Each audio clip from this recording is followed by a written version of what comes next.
Daniel Padilla. Kinabahan din siya kasi. Diba? Hello, Kathden fans! Ito na nga ha, narinig niyo si Ma'am Catherine mga kasombreros. Yan po yung ngiting mga naka-move on na. No, yung friends na lang sila mga kasombreros. Kasi, kung sabihin natin na nanonood si Ma'am Catherine ng Incognito mga kasombreros. Pag friend mo, yun naman talaga, no? Pag BFF mo na or kumaga pa parang naka-move on ka na from the past mga kasombreros, yun ang mangitian. Kasi nga may Alden na, no? At si Doc Kenneth ay 50-50 pa yan mga kasombreros. So, sa mga ayaw kay Sir Alden para kay Ma'am Kath, no, maghanap kayo ng video na kung saan ay sinagot ni Sir Alden, no, ang mga nag-interview kagaya ni Sir MJ Felipe na kumbaga pa sinagot niya na friends lang kami ni Kath, no. Wala naman namamagitan, pero ang parati niyang sinasagot kasi deep, no, malalim ang kanilang relasyon, nasa getting to know each other, and matagal-tagal pa kasi mag-aaral pa si Sir Alden ng pagpipiloto, tapos si Ma'am Catherine naman ay 34-33 pa mag-aasawa. So baka sana 32, no. Pero pag nag-aaral, hindi ko alam kung ilang taon ang gugugulin ni Sir Alden sa pag-aaral ng piloto.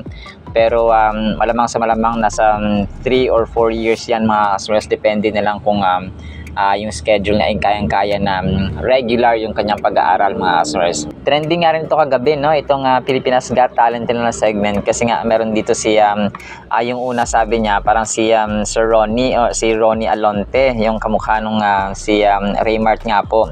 And then nagulat sila, no, kasi parang German wheel yung ginawa nito, tapos may kakambal pala ito, no, nasa huli lang nila ni-reveal na, tapos pero puro tattoo sila mga kasombreros. Yun nga, no, nakapasok din sila sa semi-finals mga kasombreros.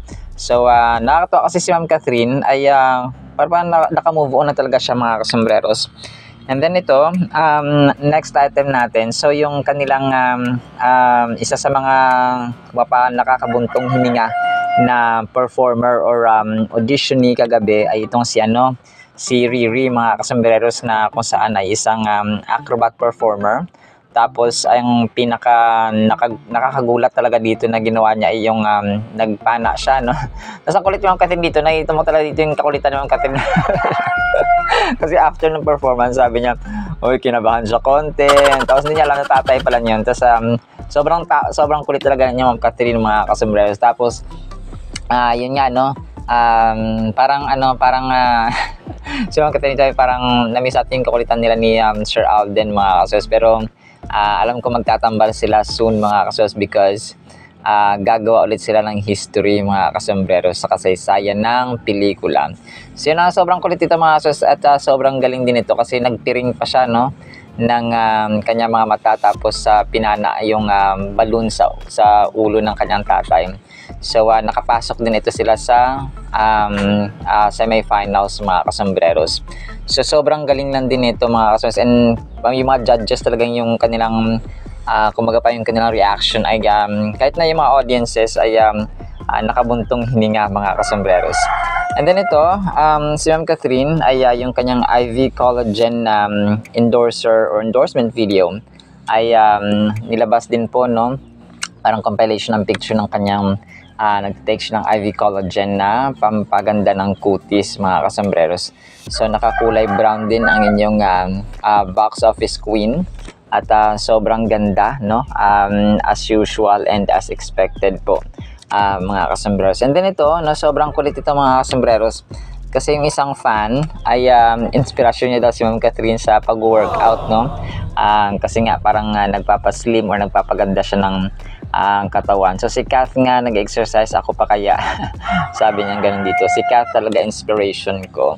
Sabi niya ganun ng isang fan mga kasombreros. And then ito, si Pops Alden naman ay let's vote for him, no, kasi 2 days to go na lang ay kumbaga pa yung VP Choice Awards na po mga kasombreros, or Village People Choice Awards. So yung po ay download nyo lang po yung yung VP Choice Awards na app sa Play Store or sa App Store ninyo mga kasombreros. Tapos doon po kayo pwedeng bumoto para ito sa title na Movie Actor of the Year. Tapos pinakauna dito na is syempre na si Sir Alden. Let's vote for Sir Alden. tapos si Jeff Moses, tapos si Adrian Lindayag, tapos si Sir Daniel Padilla. Anong pelikula ba ni Sir DJ yung? Yung kay Sir DJ para sa kanyang sa movie ng Ken Maupay. Yung parang kasama niya si Ma'am Charo Santos, no? Ito pala yun. So, tapos si Sir Donnie Pangilinan ay kasama din po sa kumapasa nomination, mga kasombrero. So let's vote for, actually parang si Jeff Moses yata ang isa dito na kumaga pa na nominees, mga kasambreros. Ba't pang-5? May pang-5 pa dito, first and fifth. So dalawa, Hello Love Goodbye at saka Hello Love Again, dalawa. Or yes, na parang dalawa yung nominations pala ni Sir Alden dito. Grabe, kakaiba talaga ang inyong box office king, mga kasambreros.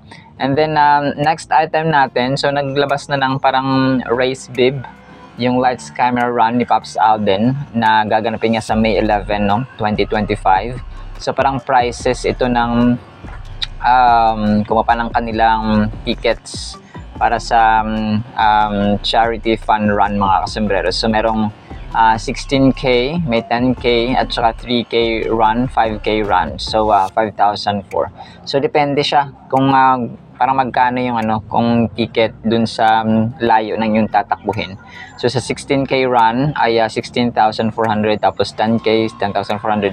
So 5,000 is 5,000. Hindi, 5,004. Hindi 3,004, 16,004, hindi 400, sorry po. So yun po, no, sa MOA Concert Ground sa Pasay City yung kanilang location, mga kasambreros. Alright, so naman po sa ating Captain items, pero abang-abang pa kayo kasi meron pa akong i-upload na updates po, no. Sana po ipangyan po natin ang Word of God.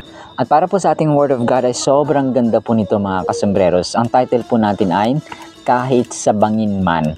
Awit o Salmo 23 verse 4. Dumaan man ako sa madilim na libis ng kamatayan or valley, wala akong katatakutan, pagkat ikay, si Lord, aking kaagapay. Ang tungkod mo at pamalo, aking gabay at sanggalang. Sa salita ng Diyos version, kahit dumaan ako sa pinakamadilim na libis, hindi ako matatakot dahil kayo ay aking kasama. Si Lord po, ang dala ninyong pamalo, ang sa akin ay nag-iingat, ang inyo namang tungkod, ang gumagabay at nagpapagaan sa aking kalooban. Sa New Life Version, yes, even if I walk through the valley of the shadow of death, I will not be afraid of anything because you are with me. You have a walking stick with which to guide and one with which to help. These comfort me. So napakaganda, mga kasmers. Actually, ito yung isa sa pinakamagandang verses sa Biblia, mga kasmers, sa Salmo. Yung Psalm 23 verse 4 is about finding comfort, no? At saka courage sa presence ng Panginoon kahit na sa gitna tayo ng challenges at saka fearful na situations. Natatakot, no? When it comes to battle of health, when it comes to battle of finances, when it comes to battle of relationships, no, a broken and dysfunctional family, for example, marami, no, hindi tayo matanggap sa trabaho, no, battle sa paano mo papasundin yung mga anak mo, paanong makasurvive kayo sa araw na ito, no. So sa kumapa sa serene ng setting ng lush green pasture, kasi yung Psalm 23 po ay kasiguraduhan ito, no, na merong green pasture, no? Parang ang senaryo ganito, sa isang luntiang damuhan, may isang grupo ng mga takot at saka mga nababalisang mga tupa. Tapos ay nag-huddle sila, no, nagtipon-tipon at saka together. Psalmist David, no, si King David, ay nakakatagpo ng comfort sa presence ng Panginoon. In this moment, yung ating buhay kasi, lalong-lalo na po sa present natin, ay vulnerable tayo at saka uncertain sometimes, no? Hindi, sigurado ba to na papatok? Sigurado ba to na maging successful, no? So ang sheep po, tayo bilang mga tupa ay nakakahanap ng strength, okay, ng kalakasan at courage in the shepherd's unwavering love and protection. So yung love and protection na yun, unwavering, ay matatagpuan natin sa Panginoon. As they journey through the valley, kasi di ba yung mga tupa, kapag nasa wild sila, mga sa mountain may mga valleys doon, no? They cling to the words of Psalm 23, finding comfort in the promise that even in the darkest of times, they are not alone. So, ganun mga customers, na kahit na nasa valley sila, kasi pag nasa valley ka mga customers, no? Nasa gilid ka, anytime pag nahulog ka, talagang mamamatay ka.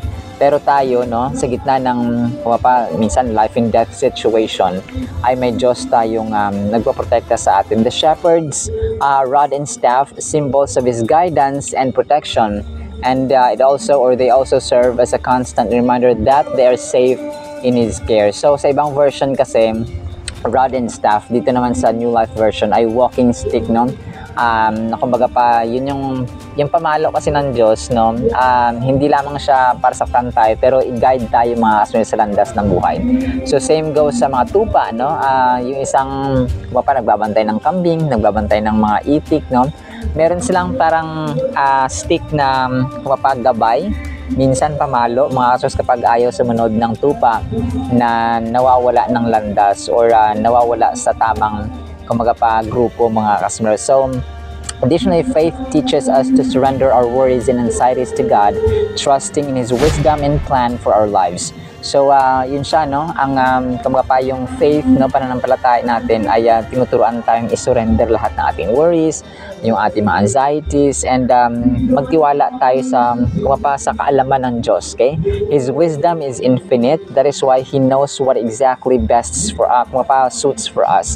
And ang plano niya sa atin ay mas hamak na mas mabuti, mainam, at saka mas maganda mga kasambreros kaysa sa ating mga plano. Well, of course, no, kapag meron tayong wisdom, bibigyan niya tayo ng idea na ito dapat ang plano, ito dapat yung strategy, ito dapat yung gagawin natin. So, we have hindi man greatest choice ng ating buhay, but we have the right choice because we have the wisdom of God na binistow sa atin. When we have faith that God is in control, we can release our fears and anxieties, finding peace in the knowledge that He will guide us through difficult times. So, ganito yan mga kasers, no? Sometimes our life is in the midst of greatest and most horrifying, terrible na mga situations. But knowing that God is with us is more than enough to find strength, courage, protection, and safety. So, ang application po natin ay ganito, no? Sa journey ng ating buhay, lahat po tayo nakakaranas ng kadiliman, nakakaranas ng takot, nakakaranas ng challenges mga sombreros every single day. So the more you walk with God ay mas madami yung mas madami yung challenges, pero wag po tayo mabahala kasi yun po ay paghuhubog lamang ng ating Panginoon sa atin. So God promises to walk beside us, shining light in the darkness of times or darkest of times. Let's hold on to His promise and draw courage from His unwavering presence. Can you find solace in His love and strength today, knowing He's always by your side? Yes, we can find true strength and love and protection sa ating Panginoon. Alright, so naman po in the meantime, nawa po ay pagpalaan po tayo ng pag-ibig, pananampalataya at pag-asa in the mighty, holy, sweet, magnificent, our greatest shepherd, Jesus Christ. And everyone said, Amen and Amen. See you next segment po mga sombreros, and paalam po. I love you.